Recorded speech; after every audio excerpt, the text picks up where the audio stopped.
Assalamualaikum warahmatullahi wabarakatuh.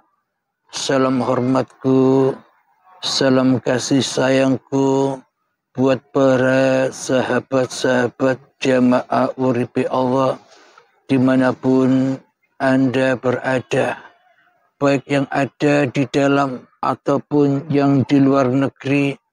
Semoga kita semua senantiasa di dalam lindungan Allah Subhanahu wa ta'ala. Amin ya rabbal alamin. Alhamdulillahi rabbil alamin. Pada malam yang indah ini, marilah sebelum kita mulai kajian, kita gemahkan di dalam nyawa, di dalam jiwa, di dalam hati, di dalam roh, dan di dalam uripi Allah kalimat-kalimat thayyibah. Subhanallah walhamdulillah wa la ilaha illallah wallahu akbar wa la hawla wa la quwwata illa billahil aliyyil azim. Alhamdulillahi rabbil alamin. Kali ini kami akan membawakan kajian dengan judul Penyeru Hati. Penyeru hati itu adalah Rasul-Rasulnya Allah.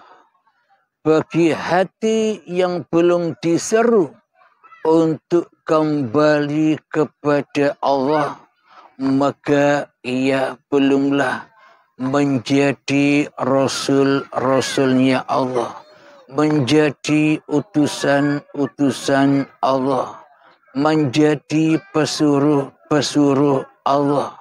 Manusia yang belum tersentuh oleh seruan Allah dan seruan nabinya dan seruan rasulnya, manusia masih menjadi rasulnya hawa nafsunya sendiri. Manusia menjadi utusannya hawa nafsunya sendiri. Manusia menjadi pesuruhnya hawa nafsunya sendiri selama ini. Seperti saya juga, sama saja, sama-sama belajar. Alhamdulillahi rabbil alamin. Bagaimanakah seruan Allah dan Rasulnya itu agar manusia kembali ke jalan yang lurus? Di dalam doa, di dalam Al-Fatihah, ihdinas siratal mustaqim. Tunjukilah kami ya Allah jalan yang lurus. Jalan yang bagaimana? Apakah jalan-jalannya zahir? Apakah jalan-jalannya ketika kita berangkat dari rumah menuju masjid-masjid? Apakah jalannya ketika kita menuju ibadah-ibadah secara lahiriah? Bisa jadi demikian, pun yang lebih penting adalah ihdinas siratal mustaqim itu jalannya hati kita. Jadi hati kita lurus pancar kepada uripe Allah di segenap apapun yang kita aktivitaskan. Di dalam sholat kita pancar kepada lillahi ta'ala.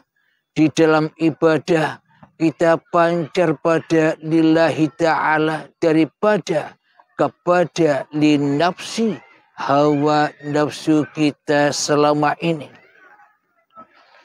Maka dari itu siratal ladzina an'amta alaihim, yakni jalan yang lurus bagaimana? Yakni jalan yang lurus yang seperti mereka-mereka yang telah engkau beri nikmat. Siapakah mereka yang telah engkau beri nikmat? Mereka adalah hati yang sudah lurus pancar bertemu dengan Tuhannya. Itulah nikmat dan kenikmatan yang teragung, manusia bisa menyaksikan wajhullah di dalam hatinya. Itulah jalan yang lurus itu. Bukan jalan-jalan yang selama ini kita angan-angankan. Siratal mustaqim bukan yang seperti kita bayang-bayangkan. Yang katanya kecilnya rambut dibelah 7 dan tajamnya 1000 pedang. Anak kutu pun tak bisa lewat, apalagi kita. Jadi tak satu pun manusia bisa melewati siratal mustaqim. Tak satu pun manusia tanpa kehendak Allah. Berarti kehendak manusianya tidak akan mampu, tidak akan bisa menggapai siratal mustaqim. Maknanya ketika masih berkuasa manusianya, masih berkehendaknya manusianya di hatinya, masih merasa hidup manusianya di hatinya, selamanya manusia takkan bisa melewati jalan yang lurus ini. Jalan lurusnya solat kita, jalan lurusnya ibadah kita, jalan lurusnya amal-amal perbuatan kita. Kita masih belum ketemu jalan yang lurus. Kenapa? Karena hati kita, karena jiwa kita masih jadi Tuhan di dalam kehendak apapun yang kita kerjakan. Sholat masih di dalam kehendak kita. Ibadah masih di dalam kekuasaan kehendak kita. Selamanya akan terputus dan selamanya akan jatuh ke lembah hawa nafsu. Jatuh ke lembah neraka. Jadi pasti akan terputus, pasti takkan pernah bisa melewati ihdinas siratal mustaqim siratal ladzina an'amta alaihim, ketika masih kehendak manusianya yang lebih wujud daripada kehendak Tuhannya. Alhamdulillahirabbil alamin. Mari kita bacakan di dalam surat Az-Zariyat ayat yang ke-29. Wa fil ardi ayatul lil muqinin. Bismillahirrahmanirrahim. Wa fil ardi ayatul lil muqinin, yang artinya dan di bumi terdapat tanda-tanda kebesaran Allah bagi orang-orang yang yakin. Siapakah orang-orang yang yakin itu? Siapakah orang-orang yang bisa menyaksikan kebesaran Allah di bumi ini? Siapakah yang bisa menyaksikan ayat-ayatnya Allah? Merekalah orang-orang yang rela. Merekalah orang-orang yang ridho bahwa dirinya sebenarnya tak punya hidup. tak punya badan, tak punya penglihatan, tak punya pendengaran, tak punya kekuasaan, tak punya ilmu, tak punya kehendak. Manusia inilah yang bisa menyaksikan ayat-ayatnya Allah di bumi ini. Maknanya bukan manusianya lagi yang bisa menyaksikan. Maknanya manusia sudah bermakrifat kepada diri manusianya yang tak wujud. Manusia sudah bermakrifat kepada diri manusianya yang tak ada. Manusia sudah bermakrifat kepada diri manusianya yang tak nyata. Manusianya yang sudah tak bermakrifat kepada diri manusianya yang tak hidup dan sebagainya. Maka yang bisa menyaksikan tanda-tanda kebesaran Allah hanyalah zatnya sendiri. Ya Allah sendiri. Araftu Rabbi bi Rabbi. Aku menyaksikan Tuhanku dengan Tuhanku. Tanpa hidup, tanpa uripe Allah, maka manusia takkan pernah bisa menyaksikan dirinya sendiri. Jangankan menyaksikan Allah, menyaksikan diri kita sendiri saja tanpa uripe Allah kita tak mampu, apalagi menyaksikan yang Maha Akbar. Alhamdulillahirabbil alamin. Kita teruskan di dalam surat Az-Zariyat yang ke-21. Wa fi anfusikum afala tubsirun, yang artinya dan juga pada dirimu sendiri, maka apakah kamu tidak memperhatikan? Jadi kebesaran ayat-ayat Allah itu selain di bumi, di langit, dan juga terdapat pada dirimu sendiri. Apakah kita tidak memperhatikan penciptaan kita selama ini? Apakah kita tidak memperhatikan dari mana kita diciptakan? Apakah kita tidak memperhatikan bahwa tanah inilah cikal bakal keberadaan kita di dunia ini? Tanah yang mati inilah cikal bakal diri kita. Apakah kita tidak memperhatikan kebesaran Allah di dalam menghidupkan tanah? Apakah kita tidak menyaksikan kebesaran Allah di dalam memelihara tanah, menghidupi tanah, menjaga tanah, mencukupi tanah, mengasihi sayangi tanah, sehingga tanah bisa berproses hingga menjadi tumbuh-tumbuhan, berproses menjadi buah-buahan, sayuran dan padi, berproses menjadi sel sperma dan sel telur, berproses menjadi gumpalan darah, berproses menjadi gumpalan daging, dan diabadikan ketika manusia saat menjadi gumpalan daging, diabadikan, kutiupkan rohku.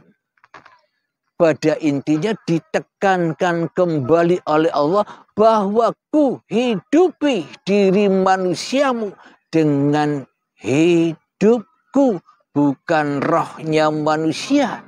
Manusia tak punya hidup, manusia tak punya ruh, manusia tak punya nyawa, manusia tak punya jiwa, manusia tak punya hati, dan manusia tak punya apa-apa.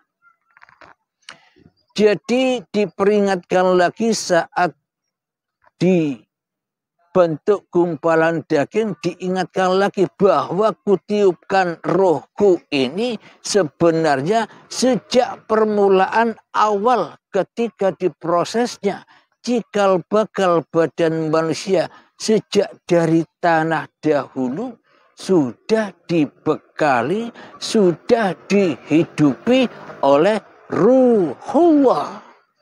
Tanpa hidupnya Allah, tanpa uripe Allah, apakah mungkin tanah itu ujuk-ujuk jadi gumpalan daging? Jadi ada prosesnya. Maka diingatkan oleh Allah Subhanahu wa ta'ala, sejak dari tanah yang mati pun kau kutiupkan roh, ku hidupi dengan hidupku. Maka ketika cikal bakal badan ini berupa gumpalan daging, diingatkan, diabadikan di dalam Al-Quran. Itulah tanda-tanda kebesaran Allah yang selama ini belum kita saksikan, belum kita lihat. Kenapa? Karena selama ini mata hati kita buta akan kebesaran Allah.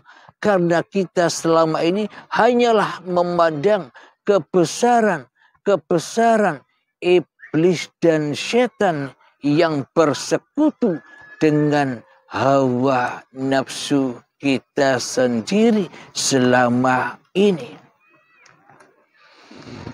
Selama ini kita hanya menyaksikan kebesaran hawa nafsu yang ada di luar diri kita.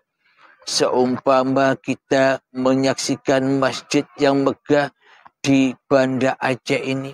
Ketika kita menyaksikan gunung-gunung yang berdiri tegak memancar. Kita memperhatikan lautan yang sungguh luasnya. Hanya kebesaran itulah yang kita pandang. Kita masih memandang kebesaran ciptaan-ciptaannya. Selama ini kita belum menjangkau, belum mampu menyaksikan siapa yang memunculkan kebesaran itu. Siapa yang mewujudkan semua apa yang kita saksikan. Lautan, masjid, hutan, pegunungan, kita belum bisa menyaksikan dari siapa terwujudnya semua itu. Kenapa? Karena kita tak melihat diri kita. Kita tak menyaksikan kebesaran Allah di dalam diri kita. Karena hidup masih diakui sebagai hidup manusianya. Inilah yang membuat belenggu-belenggu. Inilah yang membuat ikatan-ikatan hati kita akhirnya tak bisa pulang kepada Tuhannya. Karena kita sudah mengadakan perjanjian-perjanjian dengan setan-setan yang terkutuk. Alhamdulillahirabbil alamin. Jadi bukan yang ada di luar diri kita saja tanda-tanda kebesaran Allah. Bukan langit yang kita pandang itu saja tanda-tanda kebesaran Allah. Bukan bumi yang kita lihat ini saja tanda-tanda kebesaran Allah. Di dalam diri kita, yakni badan dan hidup, inilah tanda-tanda kebesaran Allah yang sangat amat nyata. Karena dengan kebesaran yang ada di diri manusia inilah, maka wujudlah kebesaran-kebesaran yang ada di luar diri manusia. Tanda-tanda kebesaran Allah yang ada di luar diri manusia setelah tanda-tanda yang ada di dalam diri manusia sudah terwujud. Karena selama ini kita jadi Tuhan, maka kita buta akan Tuhan. Bagaimana mungkin kita akan bertemu Tuhan bila kita di dalam hati kita masih jadi Tuhan daripada menjadi hamba. Masih jadi sang kholik di hati kita daripada menjadi makhluk. maka selamanya kita takkan pernah bisa bertuhan, apalagi beragama. Jadi inilah kebesaran Allah yang harus kita gali. Harta-harta yang terpendam di dalam jiwa, harta-harta korun yang selama ini terpendam di dalam hati kita, yakni apa? Iman, permata iman yang selama ini tidak kita hiraukan. Kita hanya menghiraukan harta-harta yang di luar diri kita, yakni dunia. Kita lebih cinta kepada sejenis kita. Kita lebih cinta kepada apa-apa yang seperti kita. Maknanya apa? Dunia. Kita lebih cinta kepada dunia daripada pencipta dunia. Kenapa? Karena dunianya lebih wujud daripada pencipta dunianya di hati kita. Kenapa? Karena dunia lebih kita pertuhankan daripada mempertuhankan pencipta dunia di hati kita. Itulah kenapa kita selama ini tak bisa menyaksikan tanda-tanda kebesaran Allah yang ada di dalam diri kita. Karena kita selama ini masih ingkar kepada Tuhan, masih ingkar bahwa kita ini makhluk. Kita tidak percaya di dalam hati kita bahwa diri kita ini makhluk. Kita percaya kita selama ini hanyalah dusta-dusta belaka, ngaku-ngaku jadi makhluk, tapi kenyataan di dalam hati kita selama ini jadi sang Khalik daripada jadi makhluk. Sementara sang Khalik, sementara Tuhan ditiadakan di hati kita, sementara sang Khalik digoibkan di hati kita, sementara sang pencipta diadamkan di hati kita. Seolah-olah kita selama ini kita membunuh Allah, kita membunuh Tuhan, kita membunuh sang pencipta, gunanya agar hawa nafsu kita menjadi Tuhannya diri kita, menjadi penguasa diri kita, menjadi raja di dalam hati kita selama ini. Kita telah menghina, kita telah membunuh Allah sebagai Tuhan yang mentuhani diri kita. Selama ini kita tidak rela bila bahwa kita ini makhluk. Maka dari itu pandanglah dirimu, pandanglah tanda-tanda penciptaan dirimu. Maka dari itu Nabi Muhammad diperintah Iqra, bacalah. Apa yang harus dibaca? Iqra bismi rabbikal ladzi khalaq. Bacalah dirimu dengan nama Tuhanmu yang telah menciptakan kamu. Jadi tanpa kita membaca diri kita, tanpa kita tahu diri kita, tanpa kita bermakrifat kepada diri kita bahwa diri kita ini sebenarnya tak ada, sebenarnya gaib, sebenarnya adam, maka bila sudah nyata kewujudan diri manusia kita, ketika sudah nyata hakikat diri manusia kita di hati kita, maka sirnalah manusianya dan maka nyatalah Tuhan semesta alam, Tuhannya manusia akan nyata di hati kita. Alhamdulillahirabbil alamin. Ada ayat lagi.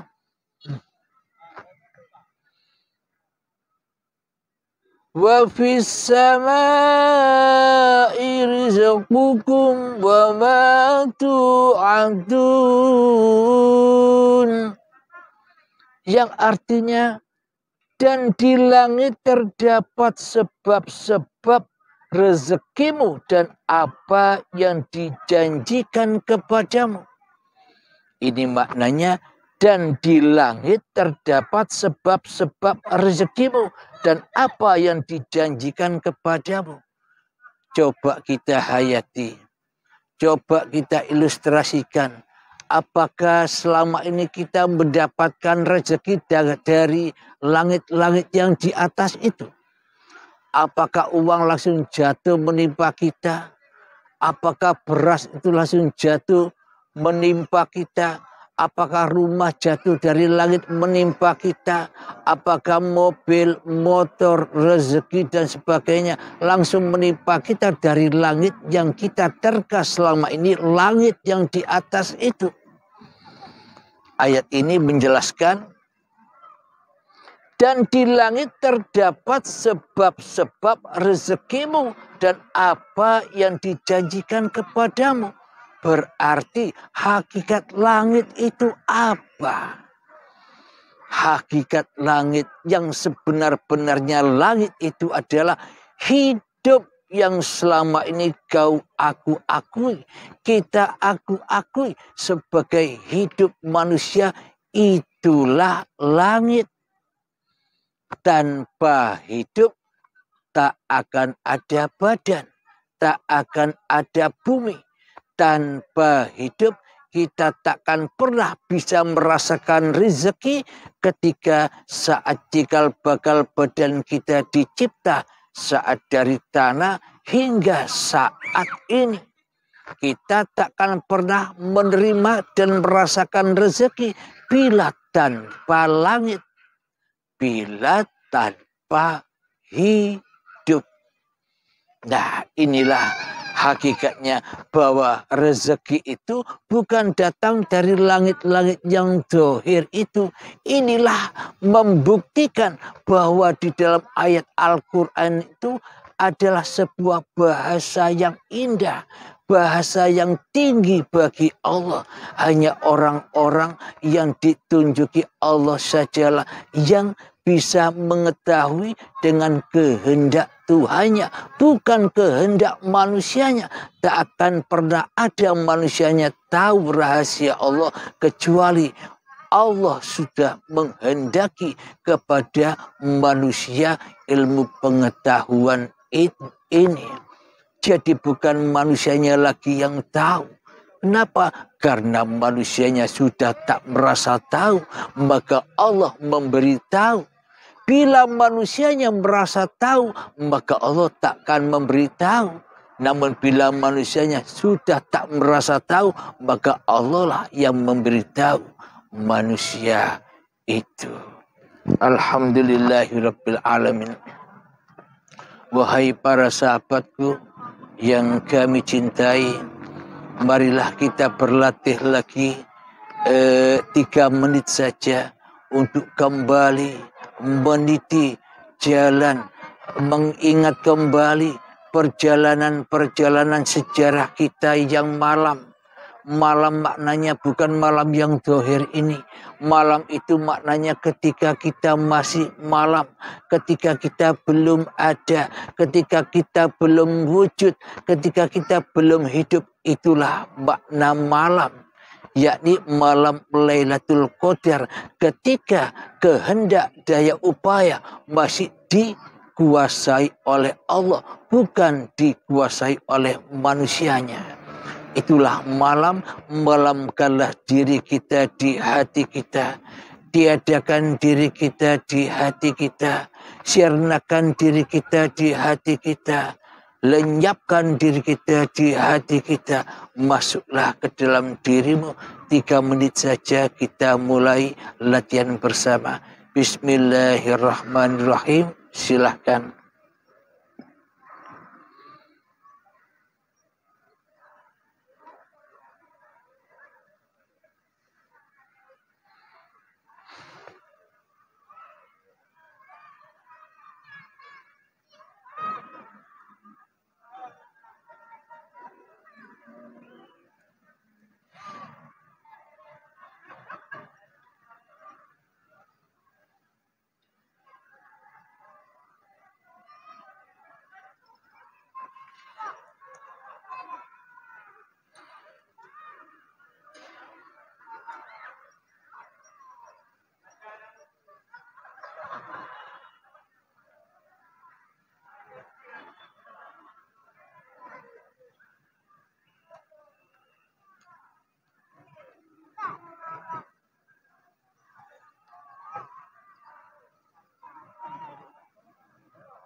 Alhamdulillahirabbil alamin. Semoga pelajaran ini membawa hikmah bagi kita semua untuk melanggengkan dan melanggengkan selalu belajar dan belajar selalu untuk selalu mengheningkan cipta-cipta diri manusia kita dimanapun kita berada, kapanpun kita beraktivitas. Jangan lupa heningkan hati kita dari kuasa manusia kita agar suatu saat nanti nyata kekuasaan Allah atas diri kita, nyata kekuasaan Sang Pencipta atas diri kita ketika kita rajin selalu melatih dan melatih. Alhamdulillahirabbil alamin. Meskipun hanya sebentar, semoga pemaparan ini bermanfaat terutama untuk diri saya sendiri dan kita semua. Amin ya rabbal alamin. Sebelum kita akhiri, marilah kita kembangkan salawat zalimin daf'ul bala. Allahumma salli ala sayyidina Muhammad wa ashghili zalimin bizalimin. Allahumma salli ala sayyidina Muhammad wa ashghili zalimin bizalimin wa akhrijna min bainihim salimin wa ala alihi wa sahbihi ajma'in. Alhamdulillahirabbil alamin. Allahumma salli ala sayyidina Muhammad wa ala ali sayyidina Muhammad. Allahumma ya qadiyal hajat, Allahumma ya mujibad da'wat, Allahumma ya rafi'ad darajat, Allahumma ya muhillal muskilat, Allahumma ya syafiyal amrat, Allahumma ya kafiyal muhimmat, Allahumma ya dafi'al baliyat, Allahumma khtim lana bil iman, Allahumma khtim lana bil islam. Rabbana atina fid dunya hasanah wa fil akhirati hasanah wa qina adzabannar. Wa sallallahu ala sayyidina Muhammad wa ala alihi wa sahbihi wa sallam. Walhamdulillahi rabbil alamin. Akhirul kalam. Assalamualaikum warahmatullahi wabarakatuh.